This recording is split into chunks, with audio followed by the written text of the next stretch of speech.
Jimmy Lai, the 76-year-old founder of Hong Kong's now defunct Apple Daily, testified in his high-profile national security trial on November 20, 2024.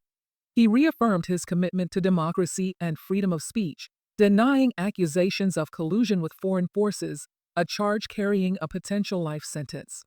Lai's case is one of the most significant prosecutions under the national security law imposed by Beijing in 2020. Western governments and human rights groups, including the United Nations, have repeatedly called for his release, describing his detention as arbitrary and a violation of due process.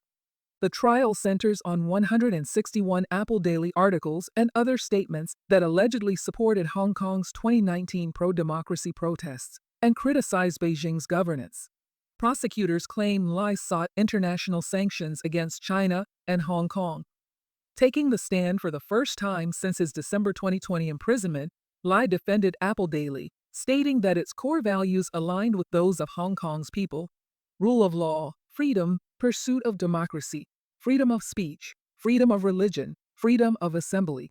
Lai described his entry into the media industry as an effort to promote freedom, declaring, "The more you are in the know, the more you are free." However, he denied advocating violence or Hong Kong independence, labeling the latter idea too crazy to think about. The trial, conducted without a jury, has drawn international criticism for procedural irregularities and delays. The UN Working Group on Arbitrary Detention recently declared Lai's detention unlawful, urging his immediate release. The European Parliament also condemned the Hong Kong government for obstructing trial monitoring. British Prime Minister Keir Starmer emphasized Lai's case during a November 18 meeting with Chinese President Xi Jinping. As a British citizen, Lai's plight has drawn heightened attention in the United Kingdom, with his family urging stronger intervention. In court, Lai rebutted accusations that he influenced foreign policies, stating he had only requested verbal support for Hong Kong's democracy from foreign officials, including former U.S. Vice President Mike Pence. He denied direct or indirect communication with former U.S. President Donald Trump. Lai's extended detention has raised concerns about his health. His legal team reported that the 77-year-old suffers from diabetes and that prolonged solitary confinement has significantly affected his well-being. Hong Kong authorities, however, refute allegations of mistreatment, citing that Lai requested to be kept apart from other inmates for safety reasons. Robertson's, the Hong Kong law firm representing Lai, stated that he receives medical attention and daily exercise. Still, Lai's son warned that his father's condition could deteriorate rapidly. Lai's testimony comes against the backdrop of a broader crackdown on press freedoms in Hong Kong.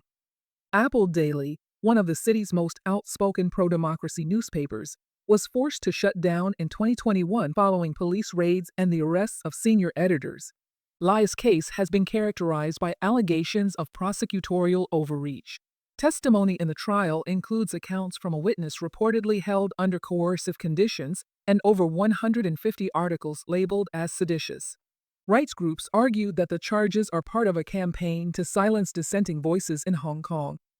Rebecca Vincent, director of campaigns at Reporters Without Borders, called Lai's trial ludicrous and emphasized the global significance of the case. What happens to Jimmy Lai matters deeply for Hong Kong but also for journalism and press freedom around the world, she said.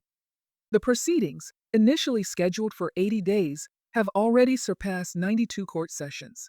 As Lai continues his defense, international observers remain focused on the outcome, viewing it as a litmus test for freedom of the press and judicial independence in Hong Kong under Beijing's influence.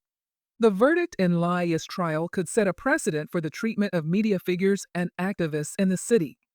For now, the world watches closely as Lai himself persists in advocating for the freedoms that have come under siege.